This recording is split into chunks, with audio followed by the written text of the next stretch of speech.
बहुत दुख के साथ कहना पड़ता है कि ये जो इंडियन नेशनल कांग्रेस की लीडरशिप में ये जो इंडी अलायंस है, इसको न डिबेट में रुचि है, न प्रजातांत्रिक मूल्यों के प्रति इनका कोई आदर है और न ही संविधान के प्रति इनका कोई आदर है।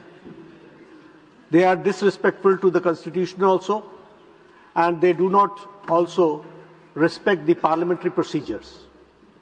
हमारे के लक्ष्मण जी ने 0 आवर में जो उनको टाइम अलॉटेड था, उसमें वो अपनी बात को कह रहे थे। थ्रू आउट सारे इंडिया अलायंस के लोगों ने उसको बोलने में व्यवधान पैदा किया।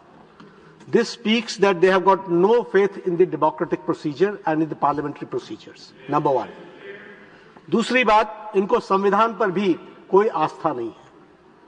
जो बात लक्ष्मण जी उठा रहे थे, ये इंडिया अलायंस के लोग, इंडियन नेशनल कांग्रेस के लीडरशिप में जो चल रही पार्टियां हैं, ये सब हमारे मुस्लिम भाइयों का वोट बैंक की राजनीति करते रहे इतने साल।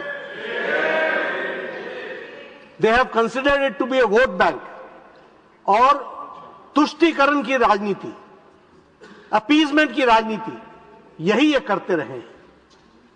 जो बात लक्ष्मण जी ने कही कि ओबीसी में मुस्लिम्स की रिजर्वेशन का प्रावधान नहीं है, यह संविधान से जुड़ा हुआ विषय है और आंध्र प्रदेश के हाईकोर्ट ने इसको स्ट्रक डाउन किया है।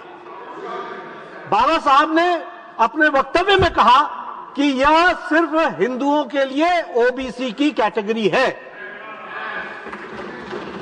लेकिन ये लोग राजनीति के आधार पर, जहां देश में भी वातावरण को खराब करने की कोशिश करते हैं, वहीं समाज में वोट बैंक की राजनीति के माध्यम से खंडित करने का भी प्रयास करते हैं।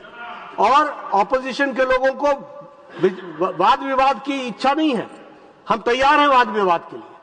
हमने कहा है कि यह सरकार मोदी जी के नेतृत्व में किसी भी विषय पर चर्चा करने के लिए तैयार है, यह बात हमको ध्यान में रखनी चाहिए। लेकिन इस तरीके से भाग जाना, इस तरीके से ऑपोजिशन करना, यह अशोभनीय है। मैं इसकी निंदा करता हूं और मैं चाहता हूं कि इनको सद्बुद्धि आए। और फिर मैं बोलना चाहता हूं कि अबोध बालक के जो कारनामे हैं, उससे इंडियन नेशनल कांग्रेस को बंधक न बनाए, उससे निकले और नई सोच के साथ आगे बढ़े, इस बात को ध्यान में रखें।